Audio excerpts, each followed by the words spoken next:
You finally understand now. I don't understand anything. Some promises don't die. They simply wait.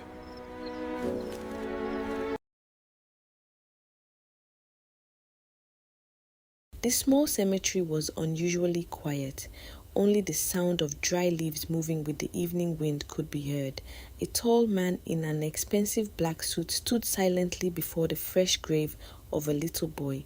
His hands trembled. His eyes were swollen from days of crying. Around him, mourners slowly walked away until only one old fisherman remained. The old man looked at him for a long moment before speaking. You finally understand now. The businessman slowly raised his head. I don't understand anything, the old man sighed. Some promises don't die. They simply wait. The businessman closed his eyes. If only he had listened to his mother. If only he had understood why she spent her entire life protecting him. If only he had never married 28 years earlier. Grace sat quietly outside a small concrete house, staring at children playing football along the dusty village road. She smiled at them, but the moment they ran away, the smile disappeared. She lowered her head and wiped away another tear. She and her husband Samuel had been married for 10 years, 10 long years, yet no child had ever called her mother. At first, everyone encouraged her. Don't worry. God's time is the best, but after 5 years, the whispers began. By the 8th year, the whispers became open insults. Whenever there was a naming ceremony, women who were younger than Grace carried babies on their backs while she sat alone in one corner. Some people stopped inviting her completely. Others believed the childless woman brought bad luck. Even Samuel's relatives had begun suggesting that he marry another wife. Although Samuel always defended her, Grace could see the pain in his eyes. Late at night, after everyone had gone to sleep, she often heard him praying alone. That hurt her even more. Together they visited hospitals. Doctors found nothing seriously wrong. They attended healing crusades. They climbed prayer mountains. They fasted until they became weak. They traveled from one church to another. Every new preacher gave them fresh hope. Every month ended with fresh disappointment. One afternoon, after returning from another prayer meeting, Grace sat beneath the large mango tree near her house. Her childhood friend, Mama Rose, joined her. Neither woman spoke for several minutes. Finally, Mama Rose broke the silence. Grace, I know someone. Grace smiled weakly. I've heard those words too many times. This is different. Grace shook her head. I don't want another prophet. I don't want another miracle water. I don't want another anointing oil. Mama Rose looked around to make sure nobody was listening. This woman doesn't live in a church. Grace looked at her. She lives near the river. Grace immediately stood up. No, I can't. Mama Rose held her hand. I didn't say go. I'm only saying, if every door has closed, perhaps this one hasn't. For weeks, Grace tried to forget the conversation, but every passing day made her heart heavier. Then one evening, she watched a little girl run into her mother's arms after school. The child laughed as her mother carried her inside. Grace stood there until they disappeared from sight. That night, she made her decision. Very early the next morning, Mama Rose quietly led her along a narrow footpath that ended beside an old river. Unlike the noisy village, the place was strangely peaceful. Birds sang softly from the trees. The water flowed gently. An elderly woman sat beneath a large tree, weaving a basket as though she had been expecting visitors. She never looked up. Instead, she simply said, "You took longer than I expected." Grace froze. Neither woman had introduced themselves. The elderly woman finally lifted her eyes. They were calm, not frightening, just knowing. You've cried enough. Grace felt tears filling her eyes again. I only want a child. The elderly woman nodded slowly. You shall have one. Grace's heart nearly stopped, but the woman continued weaving the basket. The child will come with a promise. Grace leaned forward. I'll do anything. The woman finally stopped weaving. No, you only think you will. She pointed toward the quiet river. The child already belongs elsewhere. He will only pass through your womb. Grace frowned. I don't understand. You don't have to. The woman spoke gently. When your son is born, he must never marry. Grace blinked in confusion. What? He must never take a wife. He must never build his own family. Every month, he must return to this river. No sacrifices, no rituals. He only needs to come. He must never forget this place. And when he becomes old enough, you must tell him the truth. Grace remained silent. The request sounded strange, but compared to 10 years of emptiness, it seemed like a small price. Slowly, she nodded. I accept. The elderly woman looked at her for a long time. Then she quietly replied, No. The river accepts. Exactly 7 weeks later, Grace discovered she was pregnant. Doctors confirmed it. 9 months later, she gave birth to a healthy baby boy. Samuel cried openly as he carried his son for the first time. The entire village celebrated. Grace named him Daniel. From the day Daniel learned to walk, Grace always took him to the river once every month. Sometimes they simply sat together. Sometimes she let him play with the water. Sometimes she asked him to fetch a bucket of water before they returned home. Daniel thought it was one of his mother's favorite places. He never asked why. As the years passed, Daniel grew into the kind of son every parent prayed for. He respected everyone. He worked hard. He never caused trouble. At school, he always ranked among the best students. Teachers praised him. Neighbors admired him. Grace thanked God every single day. Yet every month, no matter how busy life became, she never forgot the river. Neither did Daniel. Then, shortly after his 16th birthday, something happened for the very first time. As Daniel bent down to wash his face in the cool river water, he heard laughter behind him. He turned. 6 beautiful young women were standing only a few meters away. None of them looked familiar, yet all 6 smiled as though they had known him for years.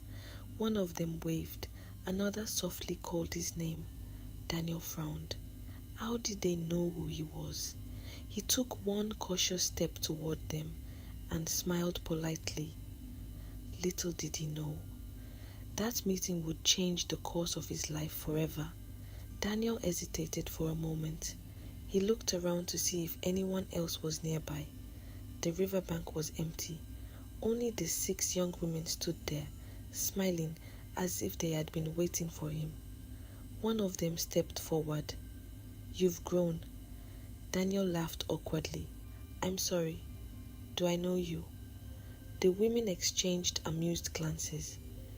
You don't remember us yet, another one said. Daniel scratched his head.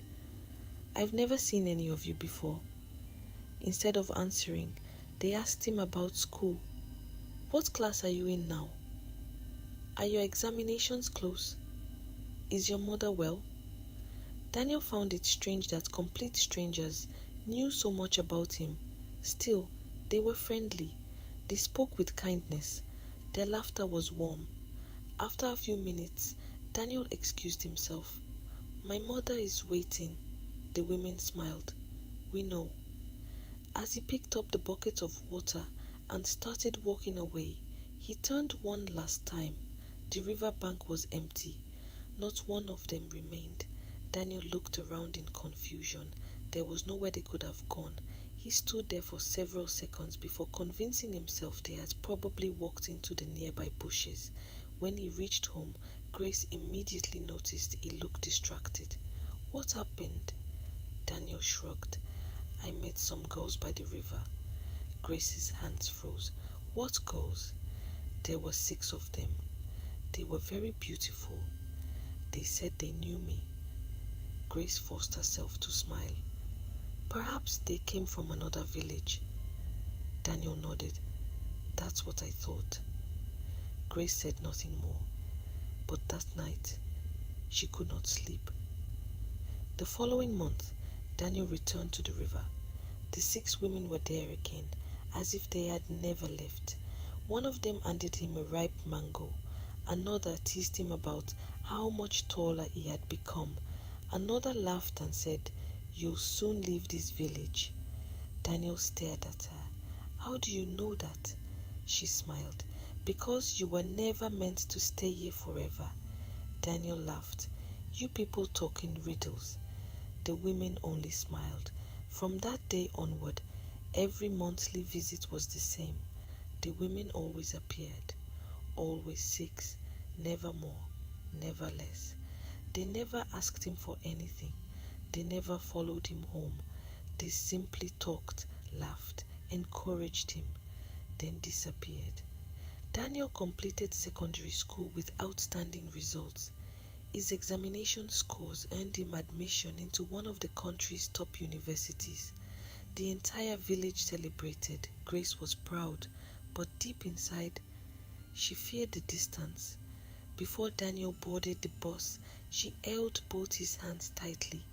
"No matter how busy you become, you must come home every month." Daniel smiled. "Mama, I promise. And don't forget the river." Daniel laughed gently. "I know. You've reminded me since I was a child." Grace smiled, but there was sadness behind her eyes. If only you knew why. University life was everything Daniel had dreamed of. He studied business administration. He quickly became one of the brightest students in his department. Lecturers admired him. Classmates respected him. Whenever he encountered difficulties, help seemed to appear unexpectedly. A scholarship covered part of his tuition. A senior lecturer recommended him for an internship. A businessman who met him during that internship later became his mentor. Doors opened before he even knocked. Daniel often wondered how fortunate he was. Yet, every month, without fail, he traveled home. His first stop was never his mother's house. It was always the river. The 6 women were always waiting, as though they had been counting the days. One afternoon, after discussing his upcoming examinations, one of the women smiled proudly. "You'll graduate with honors." Daniel laughed. "The results aren't even out yet." She simply replied, "They will be." Months later, she was right. Daniel graduated among the best students in his class. After university, he decided against looking for a government job.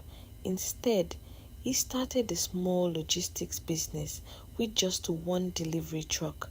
Friends told him he was making a mistake, but within a year, he bought a second truck, then a third. Within 5 years, his company was transporting goods across several states. People admired his discipline. Banks trusted him. Investors wanted to work with him. His business expanded into real estate, then agriculture, then construction.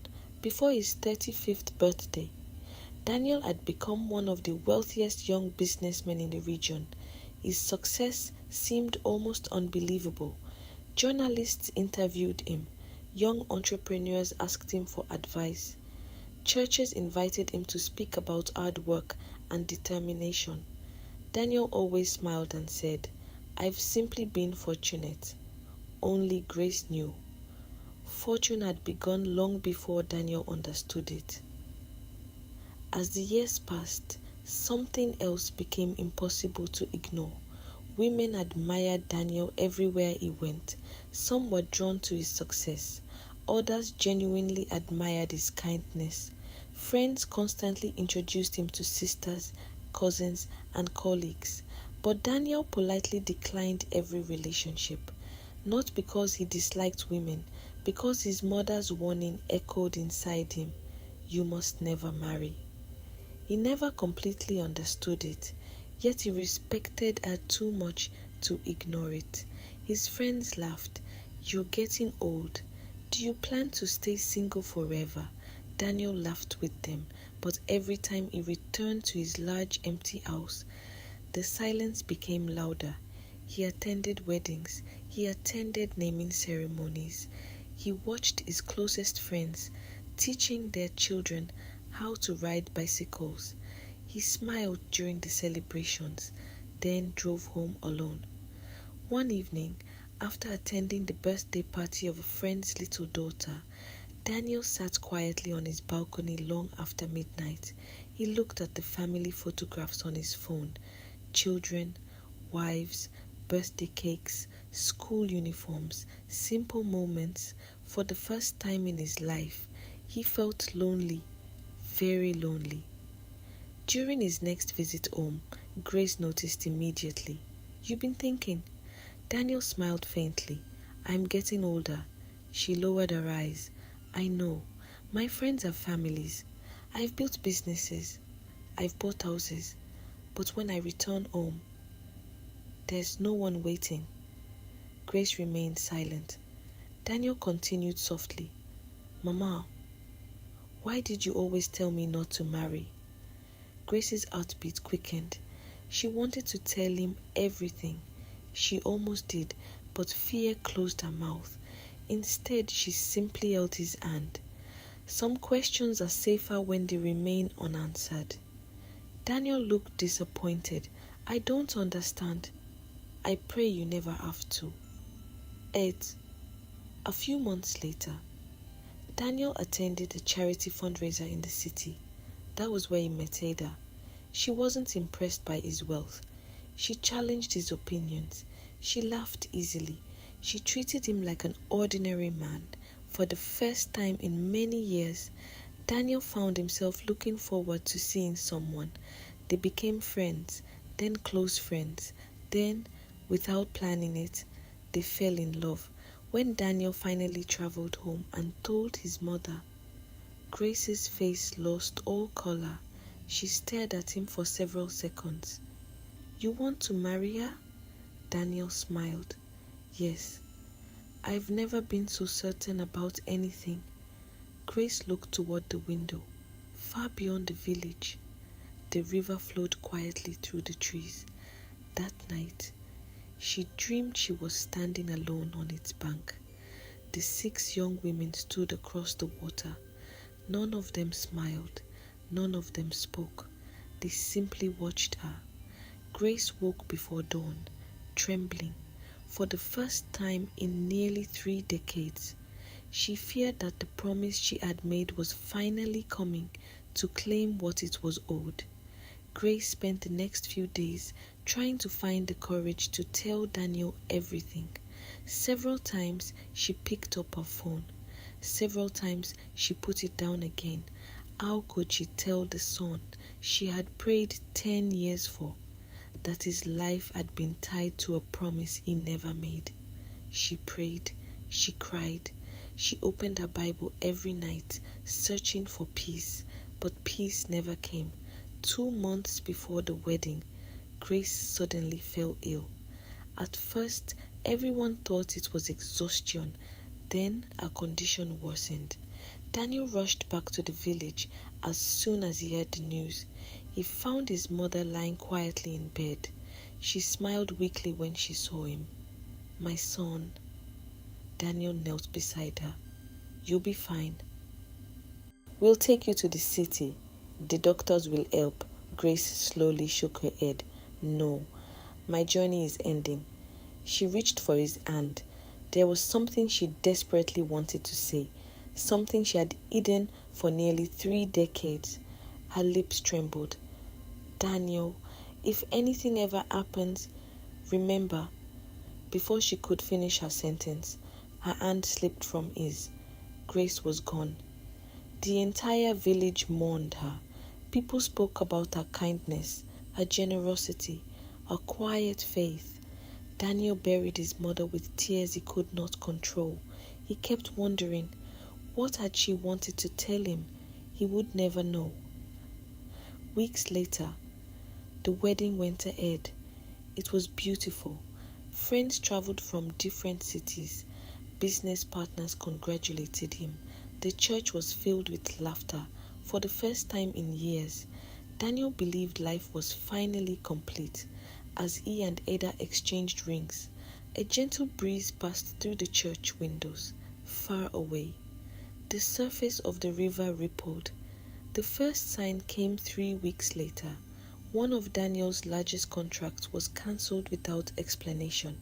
He was disappointed, but not worried. Business had its ups and downs. Then one of his delivery trucks overturned on the highway. No one died, but the losses were enormous. A month later, his finance manager disappeared, along with millions of naira from the company accounts. Daniel couldn't believe it. The man had worked with him for 8 years. Soon afterward, a trusted business partner secretly signed a deal with a competitor. The bank demanded immediate repayment of a large loan. Projects stopped. Investors withdrew. Within a single year, the empire Daniel had spent 15 years building began collapsing piece by piece. He sold one luxury car, then another, then land, then one of his office buildings. Each sale felt like cutting away a piece of his life. Still, he refused to lose hope. Ada stood beside him through everything. "We'll rebuild," she often told him. "We still have each other." Those words gave him strength.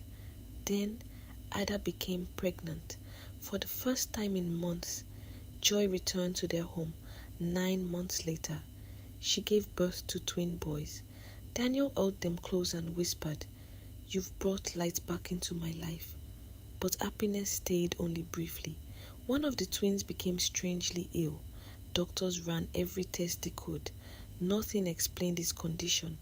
The little boy often woke in the middle of the night, staring toward the bedroom window. One evening, Daniel sat beside his son's bed. The child reached out and held his father's finger, then whispered softly, "Daddy, the beautiful aunties are outside again." Daniel frowned. "What aunties?" "The ones from the river." His heart skipped. The little boy smiled faintly. "They said it's time to come home." Before Daniel could ask another question, the child closed his eyes. The next morning, he never woke up. The funeral broke what little strength Daniel had left. He could no longer eat. He could no longer sleep. He replayed his mother's unfinished words over and over again. "If anything ever happens, remember." Remember what? One evening, as he sat alone outside his abandoned office building, an old fisherman slowly approached him. Daniel immediately recognized him. He had seen the old man many times in his childhood near the river. The old man sat beside him without speaking. After several minutes, he finally asked, "Are you ready to know the truth?" Daniel looked at him with tired eyes. "What truth?" "The one your mother carried until her last breath." Before sunrise, the following morning, the old fisherman led Daniel back to the village. Neither of them spoke during the journey. When they reached the river, everything looked exactly as Daniel remembered.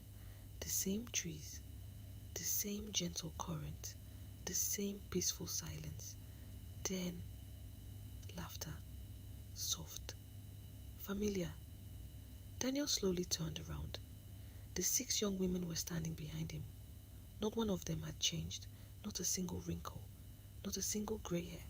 Exactly as they had appeared when he was 16. One stepped forward. "You came back." Daniel's voice shook. "Who are you?" She smiled sadly. "We've always been here." Another spoke. We celebrated every success with you. Another continued. We protected you. Another added quietly. We waited. Daniel stepped backward. My mother, what did she do? The first woman looked toward the river. When she had no child, she asked for one, and a promise was made. Daniel could barely breathe. What promise? That you would never belong completely to the world she brought you into. You would never marry. You would return to us. Tears filled Daniel's eyes. I didn't know. We know. I loved my wife. We know. I loved my sons. We know. The first woman slowly lifted her hand. From behind the trees, several children appeared, little boys, little girls, laughing as they ran toward the women. One little boy stopped in front of Daniel. He looked no older than 6. He smiled brightly. Father, Daniel stumbled backward. Another child smiled. Father, then another, and another. His legs became weak. The first woman spoke one final time. Your mother borrowed a future that was never ours. We gave you success. We opened doors no man could open. We asked for only one thing. You broke the promise. Daniel fell to his knees. I'm sorry. I never knew. The woman looked at him with neither anger nor hatred, only sadness. The innocent often carry promises they never made. The river became completely still. The morning breeze disappeared. For a long moment, no one moved. Then the old fisherman quietly placed a hand on Daniel's shoulder. Every generation must choose whether to continue the chains it inherits or break them. Daniel looked at the river one last time. He thought about his mother, not with anger, but with compassion. She had been a desperate woman who wanted nothing more than to hold a child in her arms. She had paid a price she never fully understood. Daniel turned away from the water. He took the hand of his surviving son without looking back. They walked toward the rising sun. Behind them, the river remained silent. No laughter, no voices, only the sound of flowing water. Some villagers say the 6 women are still seen there at sunset, waiting for someone who never returned. Others believe the promise ended the day Daniel chose to walk away. No one knows for certain, but in that village, parents still tell their children that desperation can make people accept promises whose cost is only discovered years later. And every time someone asks why Daniel never became wealthy again, the old fisherman simply smiles and says, some things are more valuable than riches.